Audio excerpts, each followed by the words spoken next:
Olá, eu sou Paulo Martins, analista de comunicação aqui do Postales e estou com o Marcel Barros.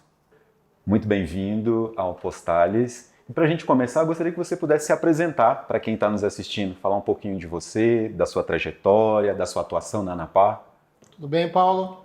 Muito obrigado primeiro por me convidar para estar aqui, para conversar com os participantes do Postales, do Postal Prev, para a gente falar um pouco sobre previdência, falar um pouco sobre como a gente pensa o futuro. Eu venho do movimento sindical bancário já há muito tempo, né, na militância, há mais de 40 anos. A gente não fala mais porque senão entrega a idade. Então temos uma longa história de negociar, de discutir os direitos dos trabalhadores para que a gente possa avançar nas conquistas e dentre elas está a Previdência. É importante para a gente ter uma aposentadoria digna. E nisso a gente tem a ANAPAR, que existe já há 25 anos, trabalhando fortemente na defesa dos participantes para garantir que o sistema de previdência, né, que ele olhe para o participante, que é a razão de ser da Previdência. Só existe Previdência para cuidar das pessoas. Então essa é a nossa batalha do dia a dia na ANAPAR e que esperamos aí cada vez ter mais pessoas junto conosco nessa luta. Ótimo. Hoje nós vamos falar sobre 3 possibilidades para os participantes do Postal Prev: o resgate, a portabilidade e o autopatrocínio. O que na sua visão explica essa grande onda de resgates totais do valor do plano, especialmente depois do PDV dos Correios?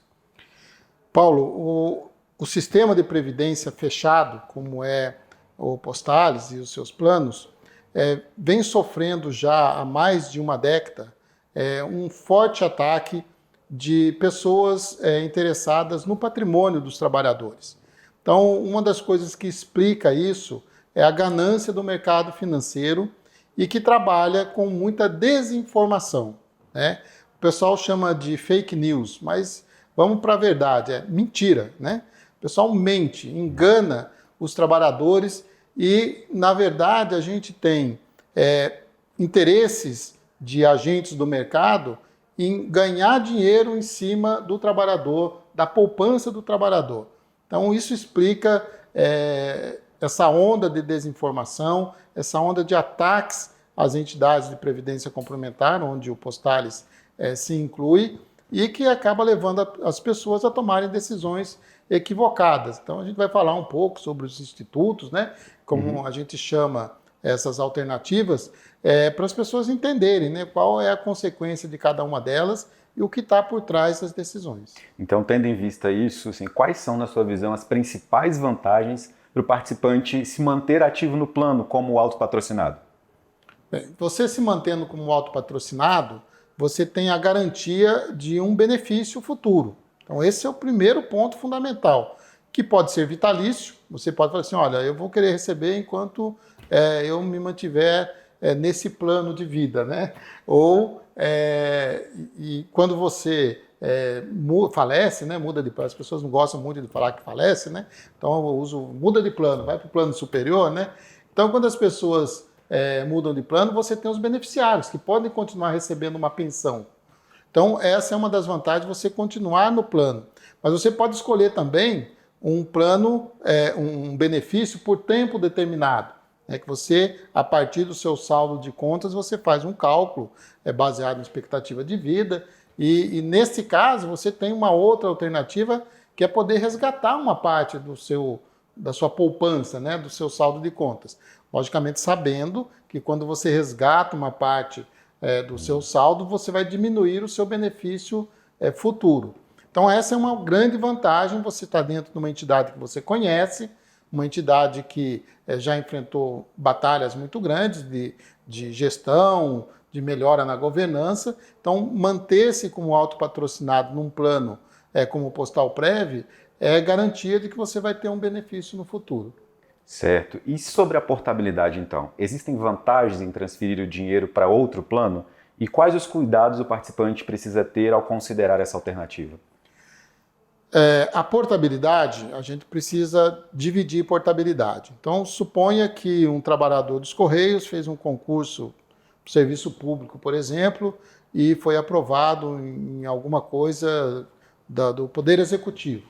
Então, ele pode portar para um outro plano de previdência, uma outra entidade fechada. No caso aqui, a gente está falando da FUNPRESP, né?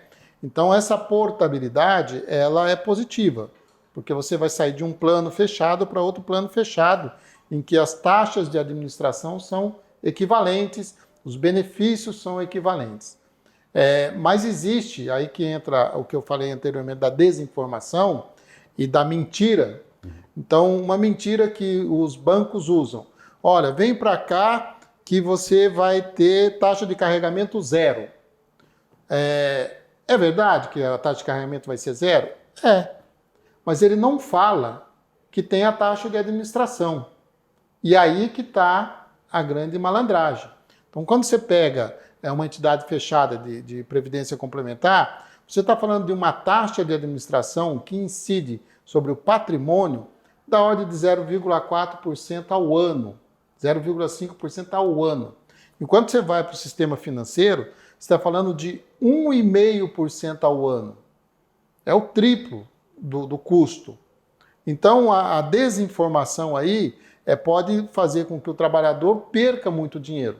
Então, se você paga uma taxa de administração de 1,5% ao ano, dependendo da rentabilidade, descontada da inflação, você não vai ter rentabilidade nenhuma no seu dinheiro. Você vai ficar tudo para o gestor. E isso tem acontecido muito. Então, a portabilidade ela precisa ser avaliada com muito cuidado.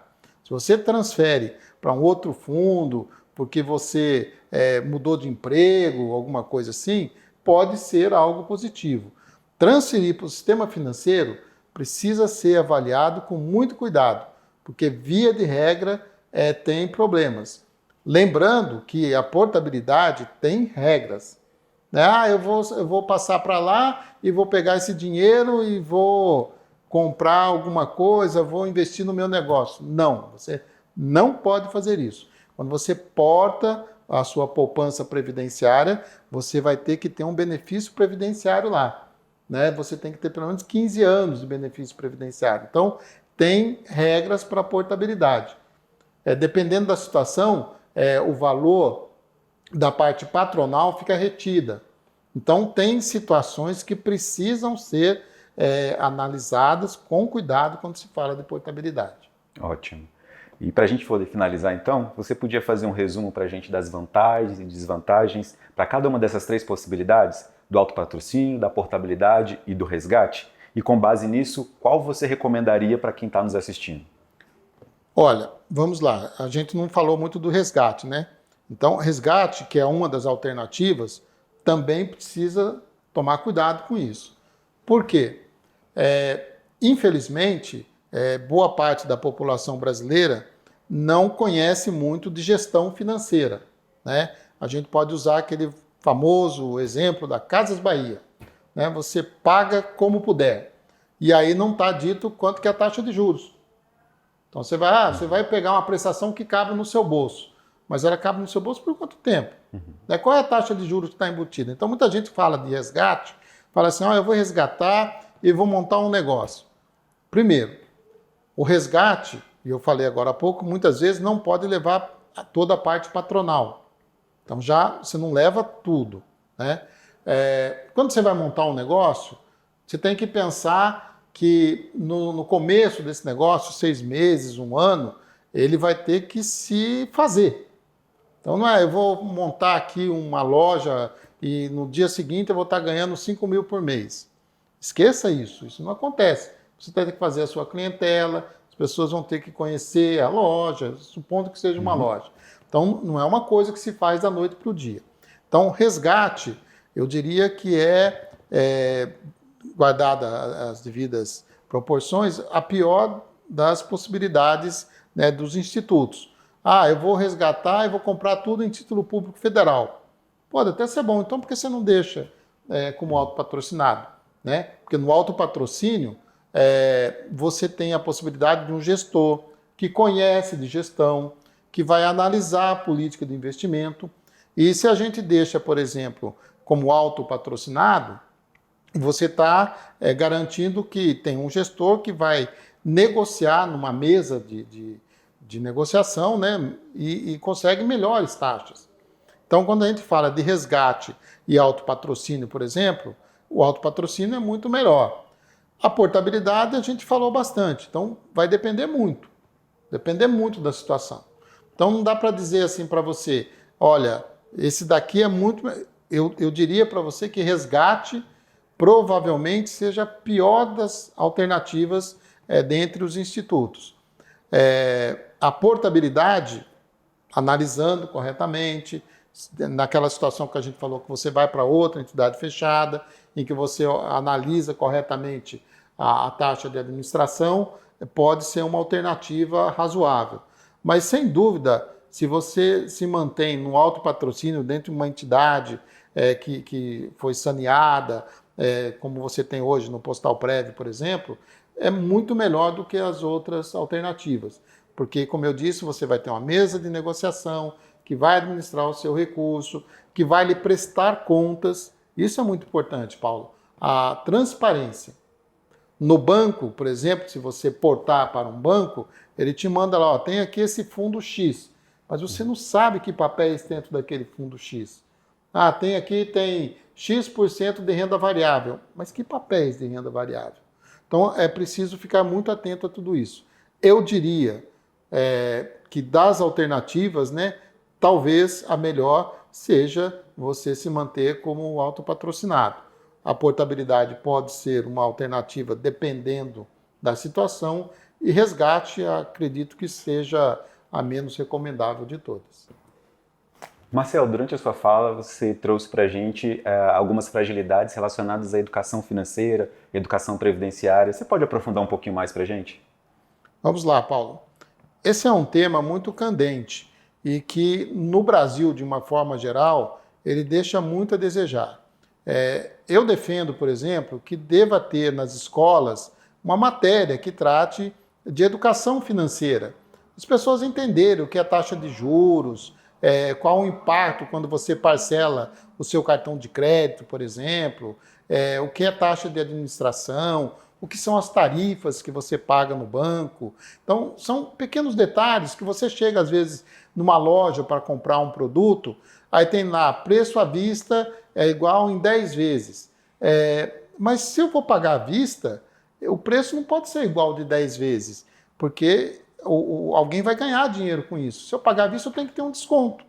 Então, são pequenos detalhes que, se a gente não conversar com a população, ninguém vai ter essa noção de como se ganha dinheiro hoje financiando. Muito mais importante do que vender um carro para a indústria automobilística é financiar o carro, porque ela ganha no sistema financeiro. Mesma coisa quando a gente fala de previdência, educação previdenciária. Quando você tem 20 anos, 20 e poucos anos, a gente acha que é eterno, né? A gente acha que a gente vai ser Highlander. E eu lamento informar que não vai ser, né? Consta que todos um dia vão mudar de plano, vão para outro plano. Então você tem que ter previdência. Quando você tem 20, 30 anos, a sua capacidade física, a sua capacidade laboral é uma. Quando você está com 60, 70 anos, você não tem a mesma força. Então você tem que pensar nisso. Como é que eu vou sobreviver lá na frente quando eu não tiver a mesma capacidade de trabalho? Ou pior ainda, e se eu sofrer um acidente? Como é que eu vou sobreviver se eu não tiver um salário? A gente tem ouvido falar muito hoje da uberização. Né? Então as pessoas vão trabalhar por conta própria. Né? Eu sou empreendedor. Cuidado com esse termo, empreendedor. Primeiro que para empreender, você tem que ter capital. Então, alguém que pega um carro de uma locadora e trabalha o final de semana fazendo viagens de Uber, isso não é empreender. Suponha que ele pegue esse carro e sofra um acidente. Né? Acontece. Como é que ele vai sobreviver se ele fraturar um braço, tiver um dano na perna ou coisa pior? Então isso é previdência, ser previdente. É outra coisa, outro tema importante que não é discutido no dia a dia. E nós precisamos falar sobre isso. Por isso a importância da educação financeira e previdenciária e da gente tratar isso desde a tenra idade. Muito obrigado, Marcel, pelos esclarecimentos e pela presença conosco aqui no Postales. Eu que agradeço, Paulo, o convite e um grande abraço a todos os participantes do Postales.